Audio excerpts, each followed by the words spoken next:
We are in our study of how to study, and we've been focusing on figures of speech, figurative language. And we've looked at things like similes and metaphors. And tonight we're going to go into a little longer category as far as the texts themselves, and that's allegories. And allegories are used both in the Old and New Testament. We're going to look at some examples of those.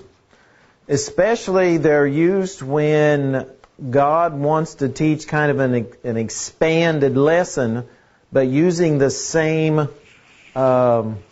illustration. And we'll see that as we look at some of these examples. And again, it's something that is used throughout the Bible. Sometimes they're simply called an extended metaphor, and I suppose that's as good a definition as any. But remember when we talked about metaphors, it was an example when Jesus was talking to Herod and called him a fox. He didn't say he was like a fox, which would be a simile, or he acted as a fox, but he was a fox for emphasis, because there were certain characteristics of foxes that fit Herod.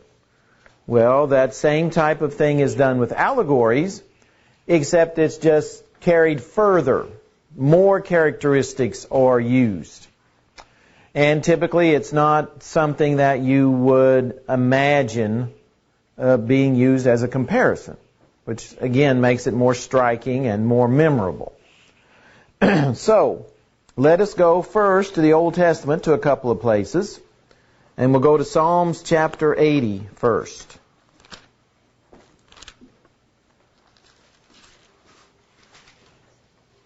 Psalm what? Psalm 80.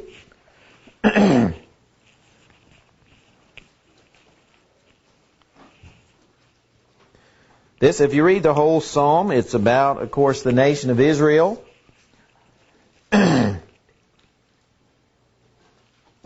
And about them coming back to God and being restored to God.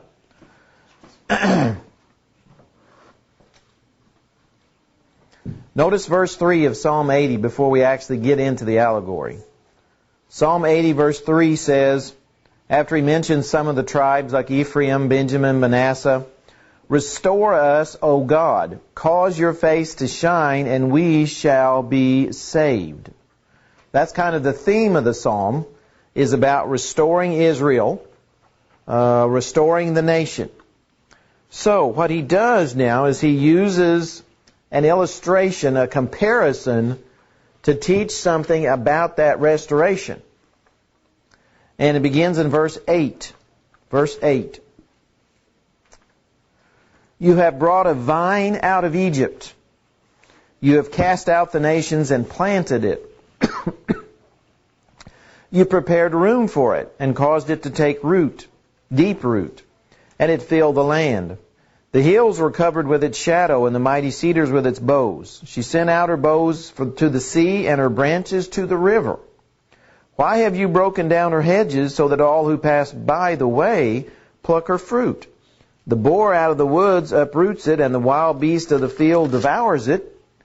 Return, we beseech you, O God of hosts. Look down from heaven and see, and visit this vine and the vineyard which your right hand has planted, and the branch that you made strong for yourself.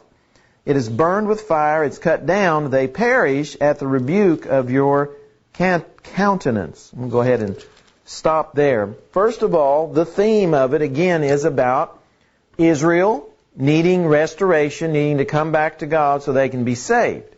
Now, he uses the nation of Israel and he compares it to a what? A vine, okay? Says, Israel, you're a vine. Well, if that was basically it, it would just be a metaphor, right? But he extends that and uses several different things that happens in the history of Israel and compares it to someone taking a vine and planting it.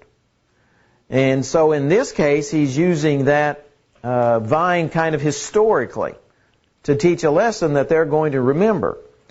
So, in verse 8, you brought a vine out of Egypt. Well, we know what came out of Egypt, and that was the nation of Israel. And basically, before God's people were in Egypt, they were really not a nation. They didn't become a nation until they left Egypt. And so he says, you brought a vine out of Egypt. There's the country being compared to a vine. You've cast out the nations and planted it. Now, what does that mean? What does that have to do with what happened to Israel? Well, he cast out the nations ahead of them as they went into the promised land. Into the promised land, absolutely. And planted them in the promised land. You prepared room for it. Again, he had done that and made a way, we might say, for them, caused it to take deep root, and it filled the land. And of course, that's what they did, especially when they got into the promised land, wasn't it? They started to fill the land. They were to take the weeds and get rid of them, the pagan nations and the pagan people, get rid of them, get rid of those weeds, so they could grow and expand like a vine would. And then he goes on and mentions how the vine spread. The hills were covered, the mighty cedars went all the way out to the sea, probably the Mediterranean Sea, the river, Euphrates River. So the Mediterranean Sea on the west, Euphrates River on the east. So he's describing how the vine, Israel, has spread all over that land, all over the country. And then he says, why have you broken down her hedges so that all who pass by the way pluck her fruit? Now what's he saying about the nation in the illustration? What has happened to it? They turned away from God. Turned away from God, so God turned away from them, right? And they needed to be restored. And he talks about like the boar out of the woods uproots it. In other words, it pulls the vine up out of the land. The wild beast eats it. So, the vine is saying, return, we beseech you, O God of hosts. Look down from heaven and see, and visit the vine. Come back and restore us and bless us. And the vineyard which your right hand has planted, and the branch that you made strong for yourself. Desiring again God's blessings upon the vine. And so there's an extended metaphor. Yes, Israel is a vine. But he uses that and extends it into a much longer account. And so that's an allegory. A very good example of an allegory. There's another one in the Old Testament before we go to the New, in Ecclesiastes. And you've heard this one, I know, many times, so I won't spend much time on it, but went right by it. Ecclesiastes chapter 12.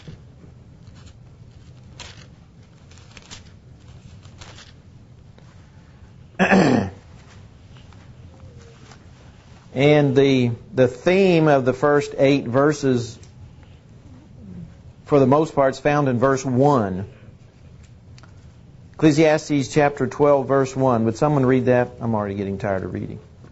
Remember now thy Creator in the days of thy youth, while the evil days come not, nor the years draw nigh, when thou shalt say, I have no pleasure in thee. Okay, the next 8 verses talk about older age, being older. And in particular, of course, it's talking about older age of people who don't know God. In other words, people who live under the sun, as he talks about throughout Ecclesiastes, people who live without God, people who live ungodly, immoral lives, unrighteous lives, even though some of this certainly applies to all of us. Well, beginning in verse 3, he starts the allegory. In the day when the keepers of the house tremble and the strong men bow down, when the grinders cease because they are few and those that look through the windows grow dim. Now here's the metaphor. He's basically saying old age or older people are a house. And then he starts talking about what happens in that house and the various types of people that would be in the house. The strong men bow down. Well, what happens to older people sometimes? Well, we start getting bowed down, right? The grinders cease because they're few.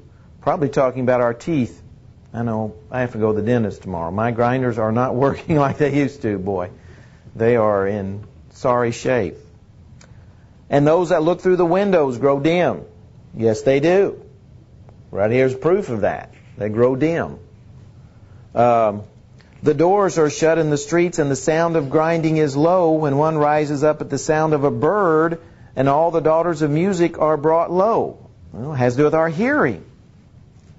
It has to do with our hearing and how we feel about hearing and how our hearing changes. And I remember my sister does this every once in a while. Once every year or two, she'll bring up this little machine that tests your hearing, and it's all about how high a frequency you can hear. And every year, you can't hear as high a frequency. It just goes down and down and down. That's typically what happens.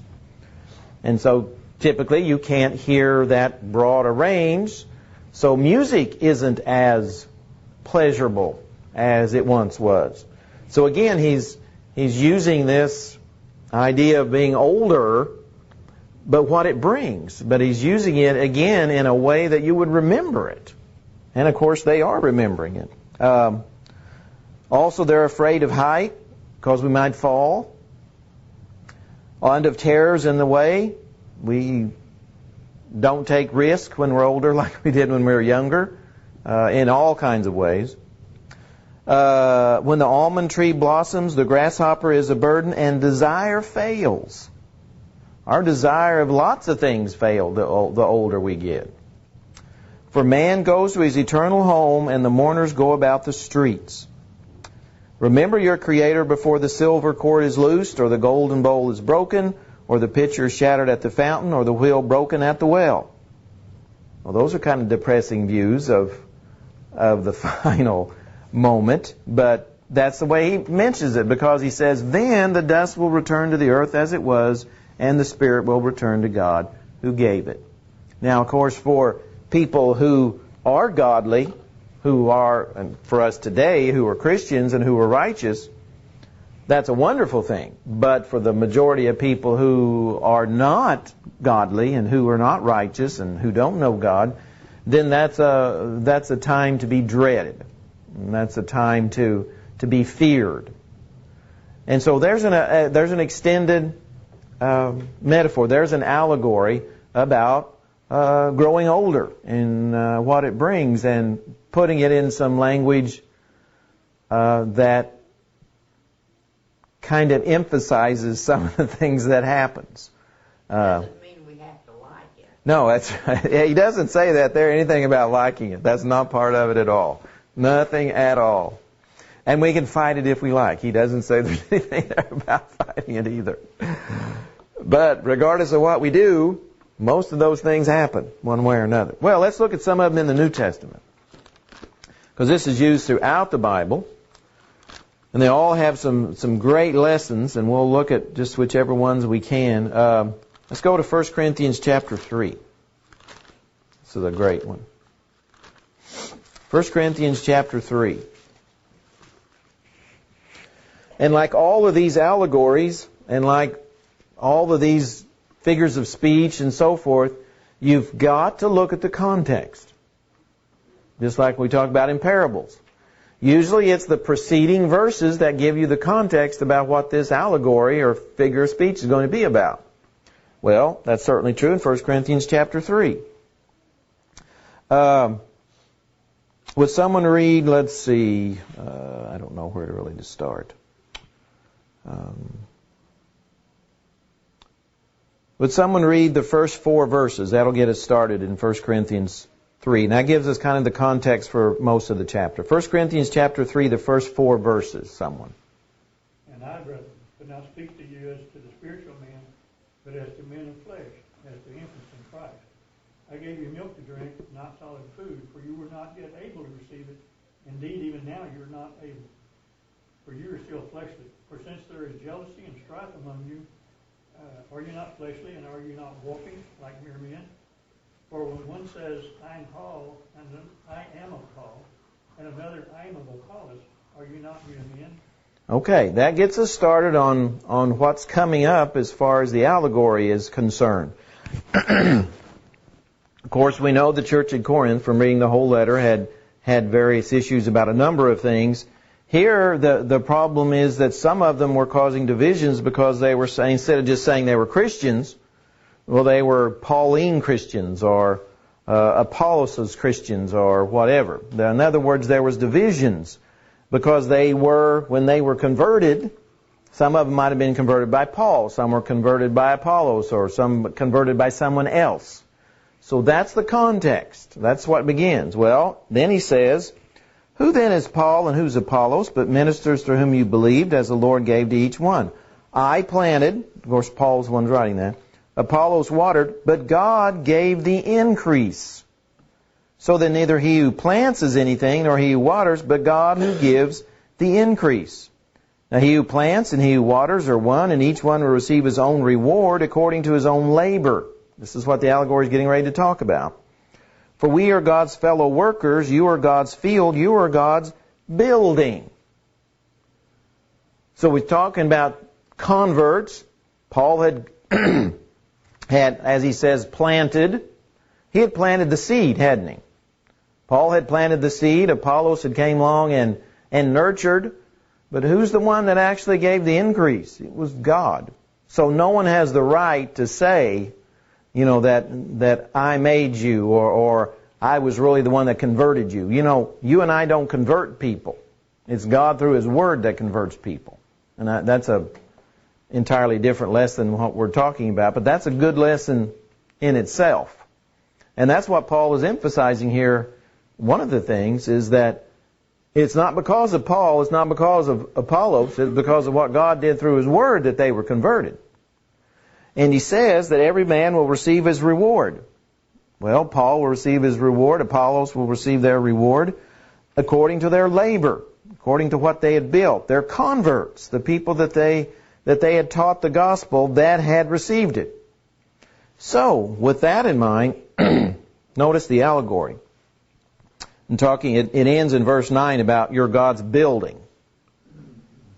These Christians are God's building. According to the grace of God which was given to me as a wise master builder, I have laid the foundation, and another builds on it.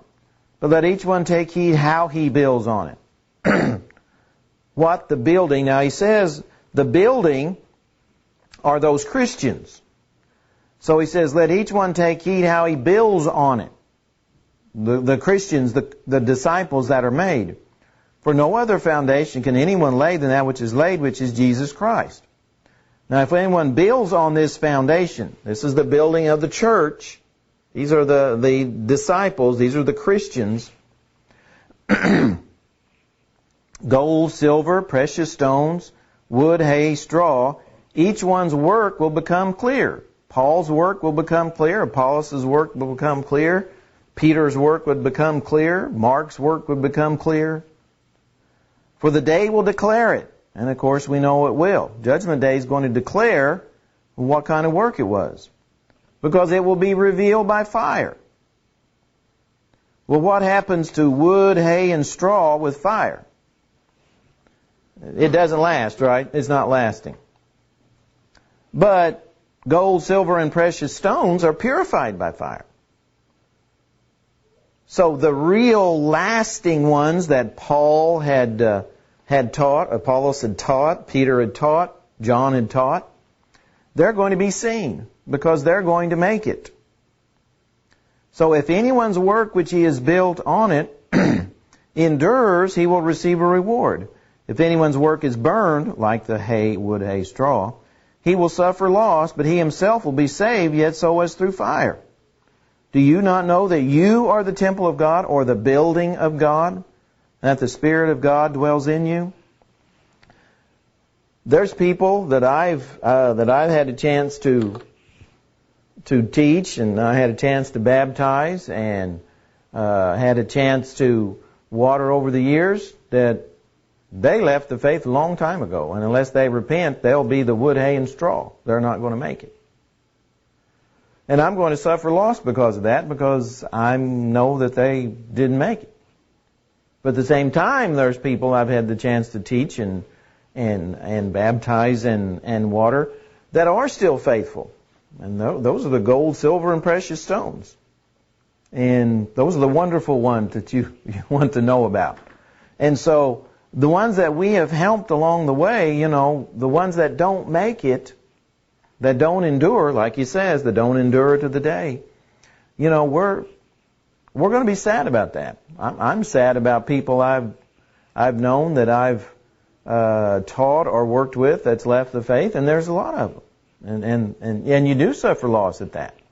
You suffer loss at it. And it's a very sad thing to see. But it happened to Paul and Apollos. Happened to Christ. Happened to Peter. So the people that we have taught, the people that we've influenced, if we have taught and influenced them properly, we're going to be saved. In other words, we're not going to be lost because they're lost. But we're going to suffer because we know they turned away from God, turned away from the faith. And that, of course, is a very sad thing. But it happened to Christ. We shouldn't think we're better than Christ. I mean, if it happened to Him and He did everything absolutely perfectly, then, certainly He was sad. He suffered a lot of loss because He saw people turn away. People that He had, fed, like some of the 5,000, or some of the other miracles He had done. John says that He stopped doing those miracles, and the people, some of them decided from that day that they weren't going to walk with Him anymore. Well, that upset Him. He was sad about that. But He had to let them go. So that would fit in, as far as the context, that would fit in here. So that's an extended metaphor. This is an allegory here, where he's talking about that teaching and that process of people becoming part of the building of God, the temple of God, the house of God. And not all stay faithful. Here's another instance, some of the things David's been talking about on Sunday morning. Here's another instance where the Bible teaches that not everybody that becomes a disciple stays a disciple. That's exactly what that's talking about. Some of them do not endure. And they don't. And there's a lot of reasons why they choose not to, but they don't all endure. And so just because they're saved initially doesn't mean they're always saved. So it's another text that shows how that is not true. We have time for maybe one more. Let's go to Galatians chapter 4.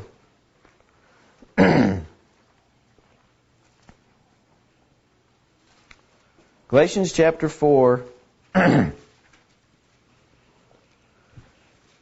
And as David is telling us on Sunday morning, what does Galatians compare? What two things does it compare a lot in the book? The old and the new law. Well, this allegory does the same thing, compares the old and the new law. But it does so using a figure of speech. Beginning in verse 21.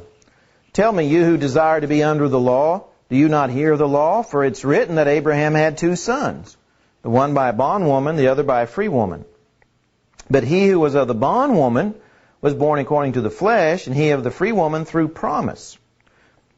Which things are symbolic. Now this one actually tells us that it's a figure of speech, that it's symbolic. For these are the 2 covenants. All right? Now he's making it even more straightforward. The one from Mount Sinai, which gives birth to bondage. Well, what covenant or law started at Sinai? The law of Moses, what we call the old law, the law of Moses. Which is Hagar. So he says, okay, now I'm making this again. Was the law of Moses actually Hagar the person? Well, no. But there are things about her life that help illustrate what the law of Moses was like. And so that's why he chooses her. For this Hagar is Mount Sinai in Arabia and corresponds to Jerusalem, which now is and is in bondage with her children. You know, the book of Hebrews, as well as the book of Galatians, talks about how the law of Moses was in many ways a bondage. Calls it a yoke, right, in one place. Why do you want to return and put that yoke on you? So it did have to do with bondage. But now he says the other one, the Jerusalem above, see now there's one Jerusalem that's below, the Jerusalem that's above is free, which is the mother of us all. For it's written, Rejoice, O barren, you who do not bear. Break forth and shout, you who are not in labor. For the desolate has many more children than she who has a husband. Now we, brethren, as Isaac was, are children of promise. So we're not under the law of Moses. That's not the children we are. But as he who was born according to the flesh then persecuted him who was born according to the Spirit, even so it is now. And notice the next verse. Nevertheless, what does the Scripture say? Cast out the bondwoman and her son, for the son of the bondwoman shall not be heir with the son of the free woman. So then, brethren, we are not children of the bondwoman, we're not children of the law of Moses, but of the free. So we're children of the new covenant, the new promise. We're the children of the new Jerusalem, the Jerusalem above. And so there is a great allegory that is, again, an extended metaphor because it says, like, one of the covenants is Hagar. Well, that's a metaphor, but then he extends that metaphor and makes it into an allegory, again, describing the difference in those two covenants that he mentions in the first couple of verses. There are others. John chapter 10 is an allegory where Jesus says, I am the door. And then he says, I am the shepherd. Ephesians chapter 6 that talks about the armor of God. That's an allegory as well. So there's a lot of them, and we just talked about a few, but there's a lot to learn in allegories because they're pretty deep and there's a lot to gather from them. A lot of real good illustrations and descriptions. Well, thank you. And next week, Lord willing, we're going to look at two figures of speech that has really, because people haven't applied them, have caused a lot of strife and dissension in the religious world. And that's metonymy and synecdoche. And we'll look at those, Lord willing, next Wednesday.